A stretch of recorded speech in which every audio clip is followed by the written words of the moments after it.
Yes, hello students. Previous lecture में हम discuss कर रहे थे क्वांटम नंबर्स के बारे में, और हमने क्या डिस्कस किया था, सेकंड क्वांटम नंबर डिस्कस किया था, azimuthal quantum number. Small L से रिप्रेजेंट करते हैं उसे, ठीक है, या उसे orbital also known as orbital angular momentum या सब्सिडरी क्वांटम नंबर भी कहा जाता है। सेकंड नंबर का क्वांटम नंबर होता है, और उसके बारे में डिटेल हमने ऐसे पढ़ लिया था। जैसे n=4 होगा तो all the possible values of l क्या होंगे, ठीक है, ये लिख देते हैं। n=1 है, ठीक है, और यहाँ पर ये नंबर ऑफ ऑर्बिट,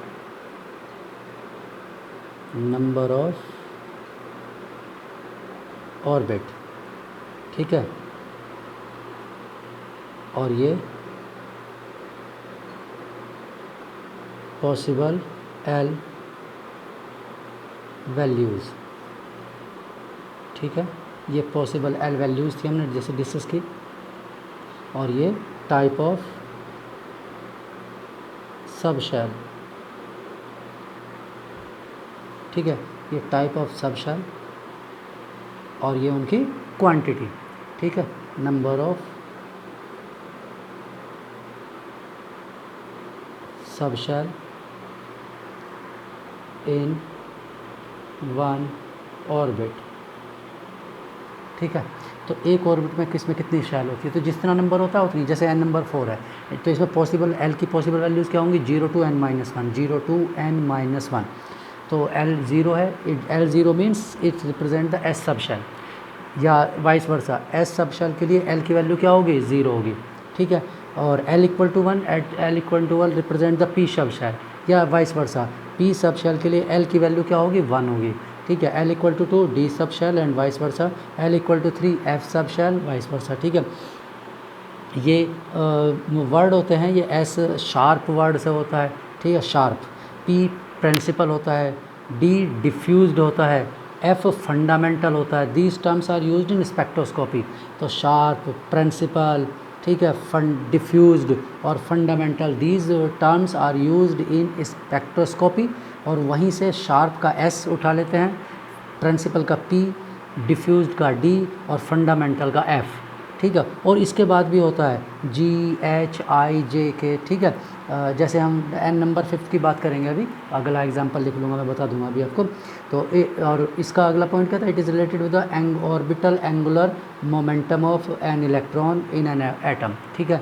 और इसका मैथमेटिकल फार्मूला क्या होता है, अगर हम मैथमेटिकली बात करें तो L=, ठीक, √L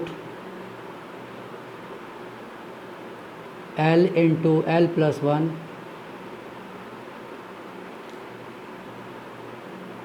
h/2π, ये होता है इसका angular momentum, orbital angular momentum, capital L से इसे रिप्रेजेंट करते हैं, ठीक है। अब ये कैसे, थोड़ा बहुत इसका ज़्यादा डिटेल की रिक्वायरमेंट तो है नहीं, लेकिन जब हम इसे मैग्नेटिक क्वांटम नंबर को पढ़ेंगे, ठीक है, वहाँ उसकी वैल्यू लिखेंगे, तब मैं आपको एक्सप्लेन कर दूंगा दोनों को एक साथ। क्योंकि एंगुलर मोमेंटम और मैग्नेटिक मोमेंट वेक्टर, ठीक है, एंगुलर मोमेंटम का और मैग्नेटिक मोमेंट वेक्टर का जो मतलब इनका जो वेक्टर होता है, दोनों का एक दूसरे का अपोजिट होता है। तो एक को सॉल्व करते हैं तो दूसरा भी सॉल्व हो जाता है, ठीक है। तो वो अभी हम आगे डिस्कस कर लेंगे, ठीक है, जब मैं आपको ये दोनों लिख दूंगा पहले सिंपली, उसके बाद हम जितनी रिक्वायरमेंट होगी उतना हम डिस्कशन कर लेंगे, ठीक। h/2π को h बार ऐसे भी लिखा जा सकता है, ठीक है। इस फॉर्मूले को एक और तरीके से लिख देते हैं,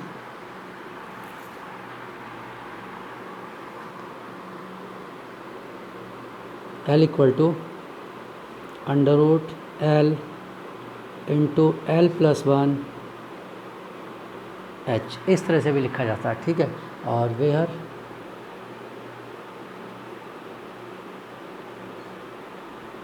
इक्वल टू, क्योंकि ये कांस्टेंट है, कम्प्लीटली कांस्टेंट है, यानी h भी एक कांस्टेंट है, 2 और पाई तो कांस्टेंट है ही, पाई की वैल्यू फिक्स्ड होती है और 2 की वैल्यू 2 तो वो तो फिक्स्ड है ही।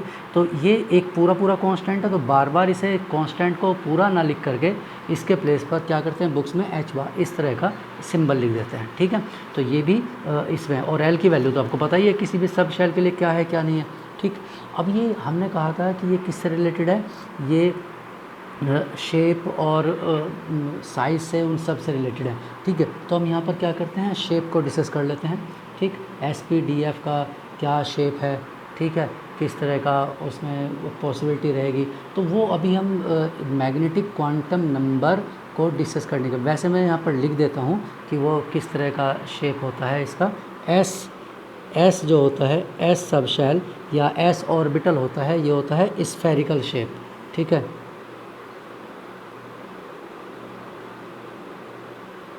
ठीक है। पी पी पी का शेप आपको बताया भी था, डम्बल शेप होता है। ठीक है, डम्बेल। ठीक, पी का। और डी का होता है डबल,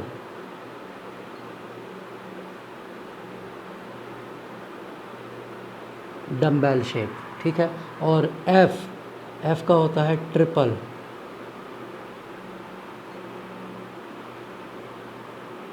ठीक है, कॉम्प्लेक्स स्ट्रक्चर होता है, कॉम्प्लेक्स। और GH वगैरह के बारे में तो इन्फॉर्मेशन है ही नहीं। अब आप कहेंगे सर जी कहाँ से आया, जी भी आ सकता है। जैसे मैं बात करूँ, इफ़ n इक्वल टू 5, अगर मैं n इक्वल टू 5 लेता हूँ तो possible L values, possible values of L क्या क्या हो सकती हैं। L इक्वल टू 0 हो सकता है, L 1 हो सकता है, 2, 3 और 4। ठीक है, 5 तो नहीं हो सकता, 0 to n-1 होगा। तो L equal to 0 means S, L equal to 1 means P, L equal to 2 D, L equal to 3 किसके लिए F, और L इक्वल टू 4 किसके लिए होगा, G के लिए होगा। ठीक है, इस तरह से। ठीक, और ये आगे भी जा सकता है, G, अब मान लो नेक्स्ट है तो H, I, J, K, इस तरह से ये आगे तक भी चला जाता है, S, P, D, F, G। लेकिन हमें रिक्वायरमेंट नहीं होगी, क्योंकि हमारे पास पीरियोडिक टेबल में अभी तक जितने डिस्कवर्ड एलिमेंट हैं उनमें से किसी में भी G सब शेल का इंट्रोडक्शन नहीं है, मतलब G सब शेल की रिक्वायरमेंट नहीं होती है। आपने इलेक्ट्रॉनिक कॉन्फ़िगरेशन वर्ड पढ़ा होगा, वो हम इसमें 11th में भी अभी स्टडी करेंगे। ठीक है, रूल्स पढ़ेंगे उससे रिलेटेड, तो उसमें आप देखोगे तो F तक ही यूज़ होता है बस, कभी भी G की रिक्वायरमेंट नहीं होती है। तो इमेजनरी हमने लिख लिया है। ठीक है, और इसमें कैपेसिटी भी होती है, each and every sub shell की एक मैक्सिमम इलेक्ट्रॉन कैपेसिटी होती है। ठीक है,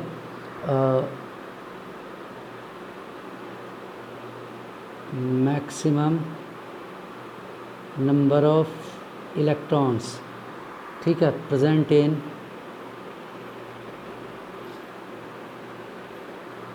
एनी सब शेल। तो किसी में भी, जैसे एस में मैक्सिमम क्या हो सकता है, 2 हो सकता है maximum, not more than 2, less than 2 हो सकता है, 0 हो सकता है, लेकिन 2 से ज़्यादा नहीं हो सकता, मैक्सिमम है। पी में कितना होता है 6, डी में कितना होता है 10, एफ में कितना होता है 14, जी में कितना होता है 18, और इसी तरह से। यानी कितना डिफरेंस है, डिफरेंस देखिए, 2 से 6 4 का डिफरेंस है, 6 से 10 4, 10 से 14 4, 14 से आगे 18 4। इसका मतलब नेक्स्ट वाले में कितना आएगा 22, नेक्स्ट वाले में कितना होगा 26, मतलब 4 का डिफरेंस होता है। तो SPDF H में 22, I में 26, J में ठीक 30, इस तरह से आगे कितना भी लिख सकते हैं, उसमें कोई दिक्कत नहीं है। मैक्सिमम नंबर ऑफ इलेक्ट्रॉन्स है may present in any sub shell. ठीक है, may present in any sub shell, किसी भी सब शेल में जो मैक्सिमम इलेक्ट्रॉन्स हो सकते हैं वो ये क्वांटिटी है, और इनसे कम हो सकता है। ठीक है, जरूरी नहीं है मैक्सिमम नंबर लिखा, लेकिन इनसे ज़्यादा पॉसिबल नहीं है। अब ऐसा क्यों है, उनसे ज़्यादा पॉसिबल क्यों नहीं है, ये आगे धीरे धीरे आप स्टडी कर लोगे, आपको क्लियर हो जाएगा। अभी मैंने सिर्फ लिख दिया है यहाँ पर। ठीक है, चलिए, तो ये एजीमुथल क्वांटम नंबर। अब इसका शेप जैसे मैंने बताया स्फेरिकल होता है, ठीक है, और डम्बेल होता है, डबल डम्बेल होता है, ट्रिपल डम्बेल होता है। ठीक है, तो ये शेप किस तरह से हम डिफ़ाइन करते हैं, कैसे कैसे पॉसिबिलिटीज़ होंगी, तो वो अभी हम डिस्कस कर लेते हैं कि इसके बाद में थर्ड क्वांटम नंबर लिखने के बाद में, ठीक है, मैग्नेटिक क्वांटम नंबर लिखने के बाद हम ये डिस्कस कर लेते हैं, या ठीक है क्वांटम नंबर लिख लेते हैं थर्ड, और उसके बाद डिस्कस कर लेते हैं, कोई दिक्कत नहीं। चलिए, थर्ड क्वांटम नंबर।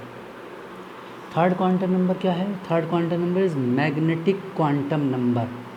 ठीक है, मैग्नेटिक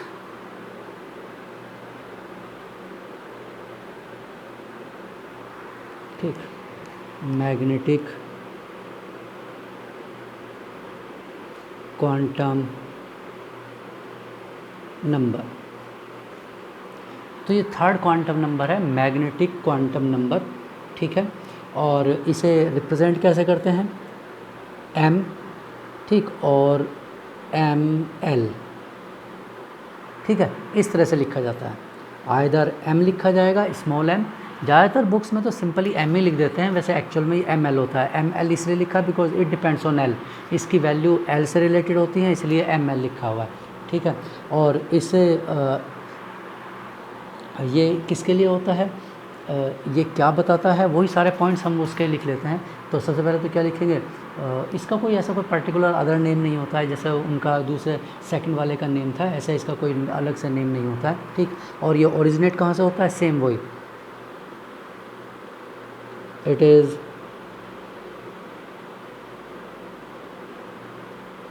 ओरिजिनेटेड या related from one electron wave function.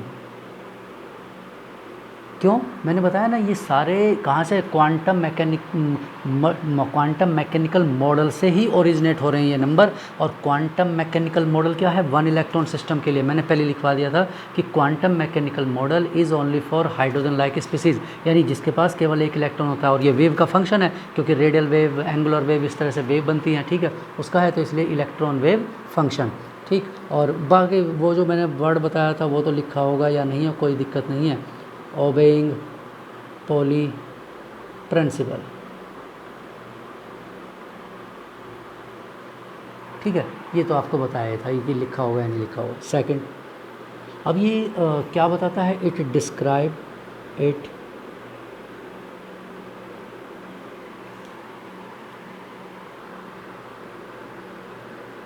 describes the orientation of the orbitals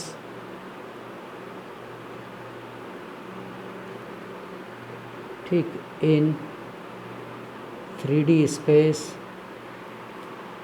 ठीक है।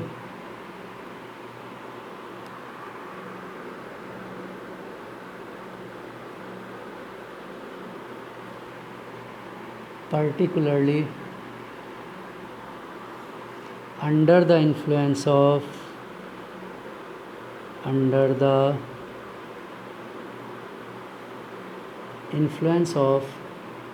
an applied magnetic field,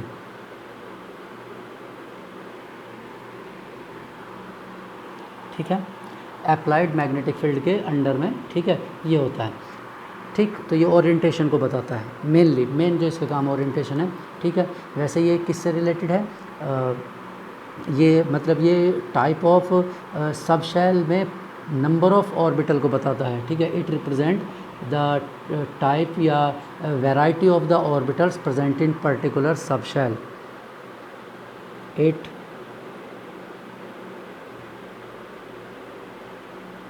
represent the type of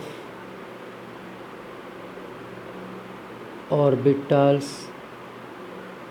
orbital एक हो सकता है, एक से ज़्यादा हो सकता है, इसलिए मैंने ऐसे लिखा है, type of orbitals present in particular sub shell, ठीक है। इसकी जो अलाउड वैल्यूज़ होती हैं वो वैल्यू क्या होती हैं,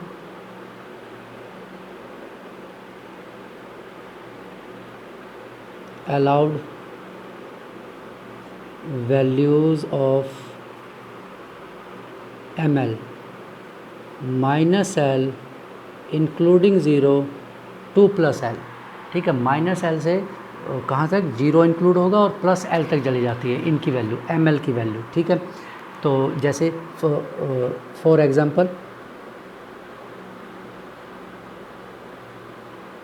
इफ़ l = 0, तो M L equal to 0।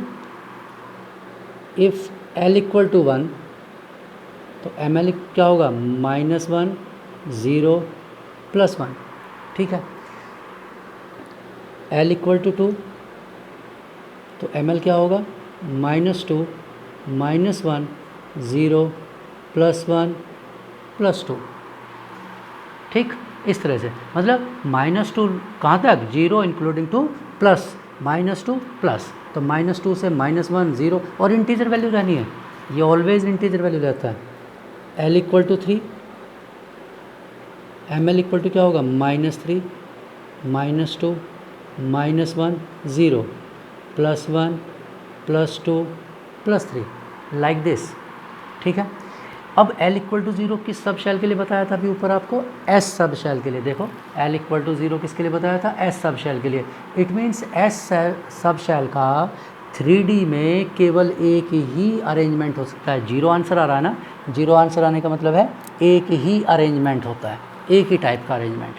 L equal to 1, L equal to 1 में 3 आंसर हैं, 1 2 3। It means P sub shell L equal to 1 के लिए कौन सा होता है, P सब शेल होता है। देखो L equal to 1 P sub shell, तो P सब शेल स्पेस में या in presence of external magnetic field 3 तरह का होगा, -1 0 और +1, 3 टाइप का अरेंजमेंट हो सकता है P सब शेल में। ये D के लिए है, D सब शेल का अरेंजमेंट कितना हो सकता है, 5 टाइप्स, 1 2 3 4 5 टाइप्स का अरेंजमेंट हो सकता है।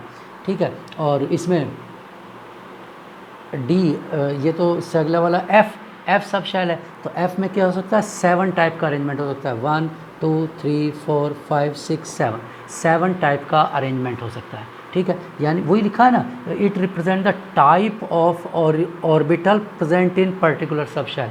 ठीक है, कि कितने टाइप के ऑर्बिटल्स उसमें प्रेजेंट होंगे। ठीक है, type with respect to orientation. Type का मीनिंग क्या है, टाइप विद WRT होता है, विद रेस्पेक्ट टू, शॉर्ट में इसे WRT लिखते हैं, कहीं पर अगर लिखा होगा तो टाइप का ऑर्बिटल का मतलब क्या है, विद रेस्पेक्ट टू ओरिएंटेशन।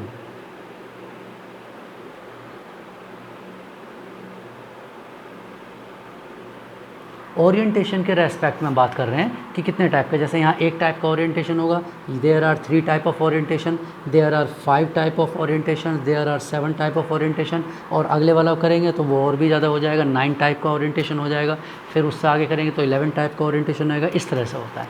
ठीक है। अब ये क्यों होता है, इतने टाइप के ओरिएंटेशन क्यों होते हैं, वो अभी मैंने कहा ना दोनों एक साथ डिस्कस कर लेंगे, मैग्नेटिक का भी और एंगुलर वाला भी, एंगुलर और मैग्नेटिक दोनों। Next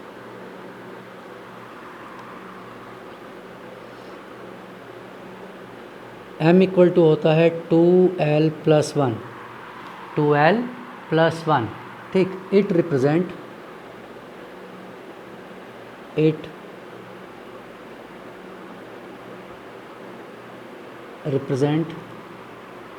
the total number of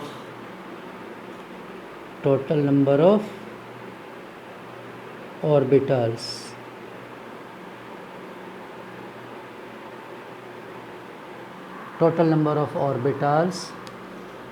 present in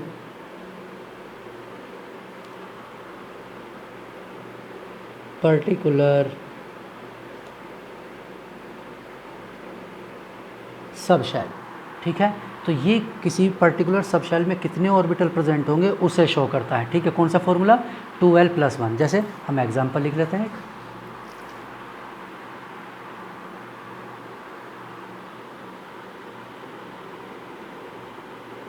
example. ठीक, इफ़ L इक्वल टू 0 तो M क्या होगा, 2L + 1, 2 × 0 + 1 = 1। मीन्स इसका मीनिंग क्या हुआ, देयरफॉर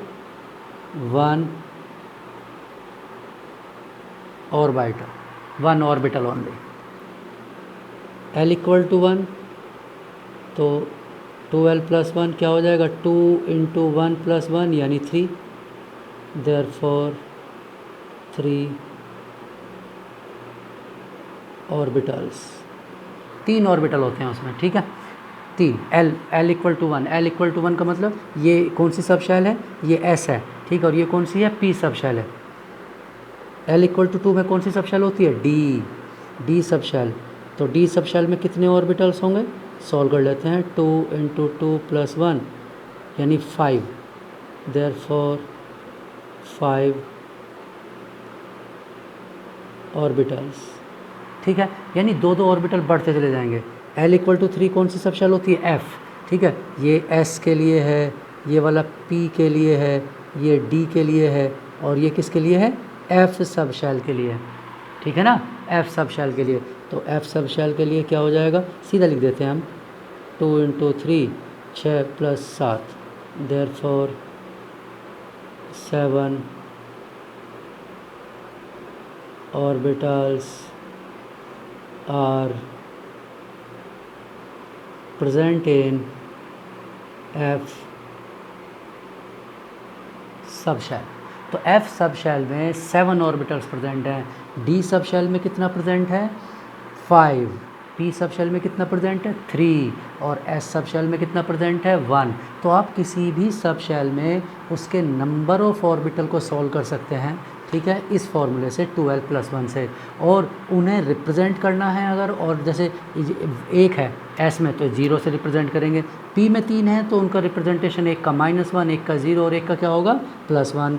D में कितने हैं, 5, अभी तो सॉल्व किया, D में 5 है, तो एक को -2 -1 0 +1 +2, मतलब जितनी न्यूमेरिकल वैल्यूज़ आती हैं, ये इंटीजर वैल्यू आती हैं, उतने ही क्या होंगे, और नंबर ऑफ़ ऑर्बिटल्स होते हैं। तो न्यूमेरिकल वैल्यू याद नहीं है तो हम इस वाले फॉर्मूले को यूज़ कर सकते हैं, ठीक। अब इससे क्या क्या पता चलता है, ये 1 इलेक्ट्रॉन वेव फंक्शन को तो हमने लिख लिया है, it is related with the shape, size and orientation of the orbitals, it is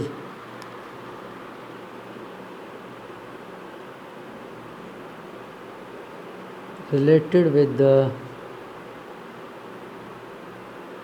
shape, size and orientation of atomic orbitals,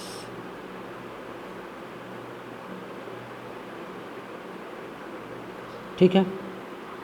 और ये किससे रिलेटेड है, it is related with the orbital angular momentum,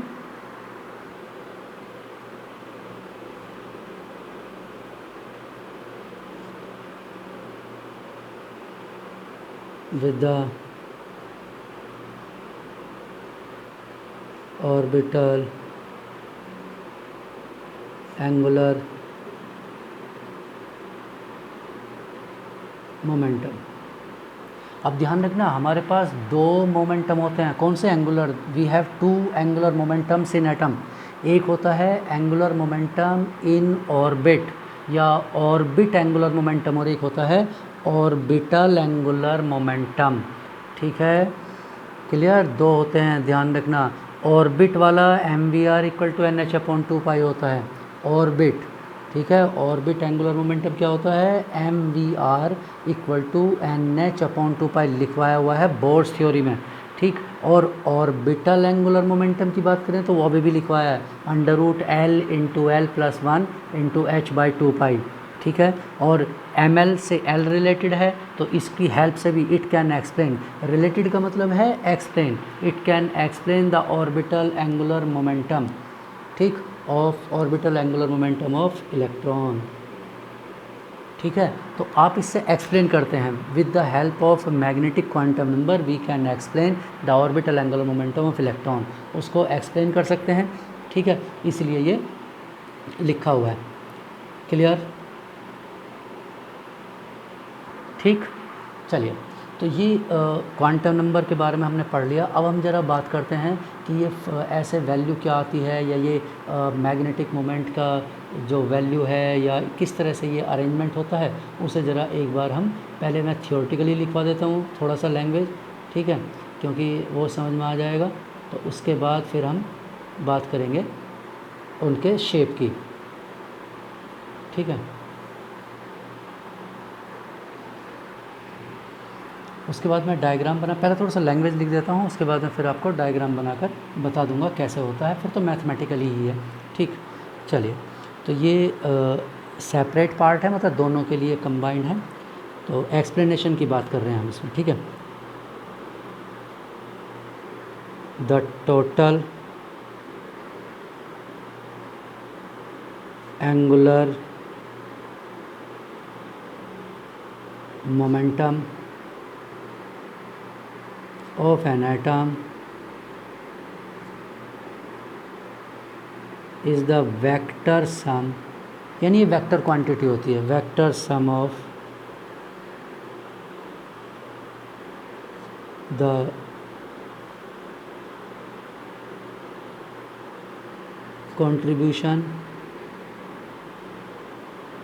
contributions from both orbital motion and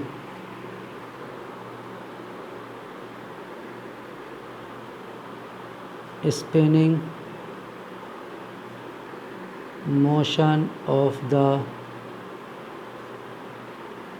electron. ठीक है, अब देखिए, जैसे electron angular momentum क्या कर रहा है, ऑर्बिटल में मोशन कर रहा है। ठीक है, ऑर्बिटल के अंदर एंगुलर मोमेंटम, अगर हम ऑर्बिटल की बात कर रहे हैं, ऑर्बिटल की बात कर रहे हैं हम, ऑर्बिट की नहीं। ऑर्बिट में तो वो ऐसे रिवॉल्व कर रहा है, आपको पता है कि मतलब इस तरह से, ऐसे ऐसे इस तरह से घूम रहा है, वो तो ऑर्बिट की बात है। ऑर्बिट में नहीं, हम बात कर रहे हैं ऑर्बिटल में। ठीक है, तो ऑर्बिटल में उसका ऑर्बिटल मोशन, जैसा भी उसका मूवमेंट होगा ऑर्बिटल में वो है। और एंड स्पिनिंग मोशन, इलेक्ट्रॉन क्या करता है, स्पिन करता है। जैसे अब स्पिन को कुछ बुक्स में तो क्या करते हैं, ऐसे ही शो कर देते हैं कि जैसे अर्थ है, ठीक है, अर्थ, और अर्थ क्या कर रही है, स्पिन कर रही है, इस तरह से ऐसे रिवॉल्व हो रही है, ऐसे ऐसे घूम रही है, ऐसे स्पिन हो रही है। ठीक है, मतलब इस तरह से ऐसे स्पिन हो रही है, तो वो क्या है, वो ऐसे एक स्पिन दिखा देते हैं। ठीक है, सर्कुलर बना लेते हैं इलेक्ट्रॉन को और सर्कुलर मान करके उसका स्पिनिंग दिखा देते हैं।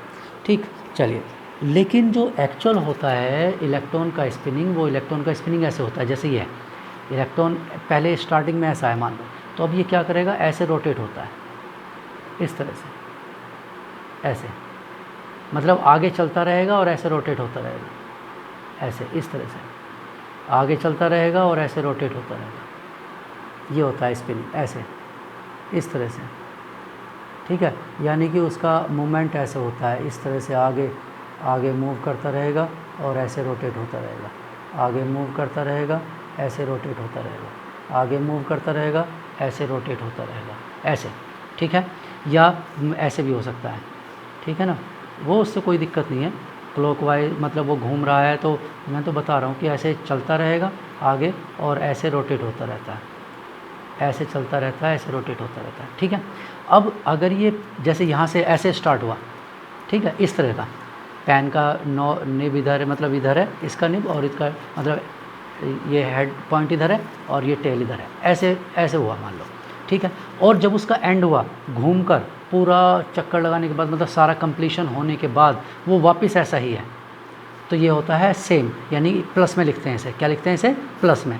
ठीक, और अगर मान लो ये लास्ट में वापस आने के बाद ऐसा है, क्योंकि घूमते हुए कुछ भी हो सकता है ना, उसकी पोजीशन ऐसे ऐसे घूम रहा है, ऐसे ऐसे इस तरह से रोटेट कर रहा है, तो ऐसे ऐसे अगर घूम रहा है तो हो सकता है लास्ट में ऐसा हो, ऐसा होगा तो सेम प्लस में आएगा। और मान लो ऐसा हुआ, जस्ट पहले का अपोजिट हुआ, दो ही पॉसिबिलिटी है, तीसरा तो कोई पॉसिबिलिटी है ही नहीं, या कोई और भी हो सकता है, ऐसा हो सकता है, नहीं नहीं, घूम ऐसे रहा है, इस तरह से घूम रहा है, तो दो ही पॉसिबिलिटी है, या तो ऐसा रहेगा, घूमते घूमते वो ऐसा हो जाएगा, यानी सेम पहले जैसा, जहाँ से स्टार्ट किया, जैसे स्टार्ट किया था वैसा, तो ये प्लस होगा। और अगर मान लो लास्ट में स्टार्ट ऐसे किया और लास्ट में वो घूमकर लास्ट वाला पॉइंट ये है उसका लास्ट स्टेप, जब यहाँ आया तो ऐसा बना, तो ये माइनस होगा। और दो ही पॉसिबिलिटी हो सकती हैं इसकी, ठीक है, दो, या तो इधर या इधर, तो इन्हें हाफ लिखते हैं। अभी हम लिखेंगे स्पिन क्वांटम नंबर में ये हाफ लिखेंगे, तो ये सारा उसी से रिलेटेड है। ठीक है, मैं यहीं पर ही लिख दूंगा, ये भी स्पिनिंग वाला भी यहीं पर लिख दूंगा, जिससे कि अगले वाले उस पॉइंट में आपको दिक्कत ना हो। ठीक है, तो ये तो हुआ स्पिनिंग मोशन, दोनों का ये होता है। ठीक है, अच्छा, और सिमिलरली टोटल मैग्नेटिक मोमेंट। अब अगर मैग्नेटिक मोमेंट की बात करें,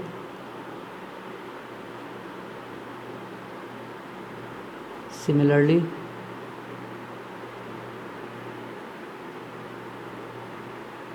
total magnetic moment arises from both कौन कौन सा? सेम वही स्पिनिंग एंड ऑर्बिटल मोशन। अब हम एंगुलर की क्यों बात कर रहे हैं? क्योंकि हम angular quantum number, second number का क्वांटम नंबर एजीमिथल क्वांटम नंबर, वो एंगुलर क्वांटम नंबर भी होता है। और मैग्नेटिक की क्यों बात कर रहे हैं? क्योंकि third quantum number magnetic quantum number है। इसलिए हम दोनों को, और दोनों मैंने कहा ना, एंगुलर का जो वेक्टर होता है उसके जस्ट अपोजिट मैग्नेटिक का वेक्टर होता है, जस्ट अपोजिट, ठीक है, मैग्नेटिक वाला वेक्टर होता है। ठीक, चलिए, तो अब हम इसमें क्या करते हैं, कुछ थोड़ा सा लैंग्वेज, ये तो हमने समझ लिया कि कैसे होता है, वो दोनों का उसमें रोल होता है। अब क्या एक्सपेरिमेंट किया गया है कि जिससे कि क्या बना, कुछ न्यूमेरिकल वैल्यूज़ आती हैं, तो क्या एक्सपेरिमेंट कर रहे हैं, हम ज़्यादा डिटेल नहीं पढ़ रहे हैं इसका, बहुत ज़्यादा मैथमेटिकल भी नहीं पढ़ेंगे, हम थोड़ा सा थ्योरी इसलिए लिख रहे हैं जिससे हमें पता हो कि हम एक्चुअल में ये है क्या, ठीक है। और फिर हम थोड़ा सा थ्योरी एक्सपेरिमेंट का पार्ट इसलिए लिख रहे हैं जिससे हमें पता चले कि ये एक्चुअल में कैसे सॉल्व किए गए होंगे, ठीक है। हमें नहीं सॉल्व करना, पर थोड़ा सा आइडिया रहेगा, ठीक है। तो मैथमेटिक्स समझने में थोड़ा सा ईजी हो जाएगा जो मैथमेटिकल फॉर्मूले लिखें, क्योंकि वो थोड़े कॉम्प्लिकेटेड होते हैं, ठीक है, इसलिए। तो when the atoms are placed in an external magnetic field,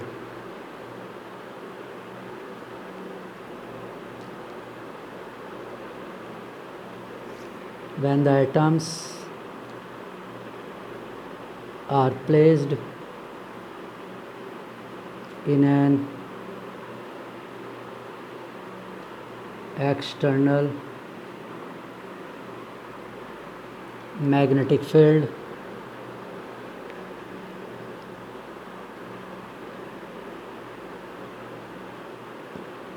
the magnetic moments generated from the spinning and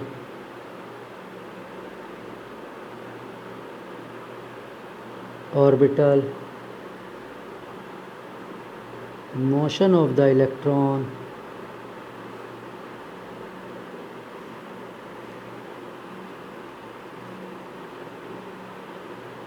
interact with the external field, ठीक है। मतलब क्लियर है, जब आप किसी भी एटम को, तो उसके अंदर का जो मैग्नेटिक फील्ड है ड्यू टू स्पिनिंग और ऑर्बिटल मोमेंटम, वो क्या करता है, एक्सटर्नल मैग्नेटिक फील्ड के साथ इंटरेक्ट करता है, इंटरेक्शन होता है, ठीक है, interact with the external field, ठीक। अच्छा, then with respect to the direction of the field, then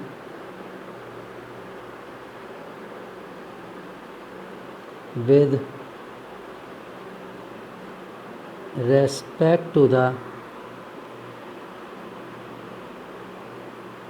direction of the field, both कौन कौन से, the orbital and spin motion,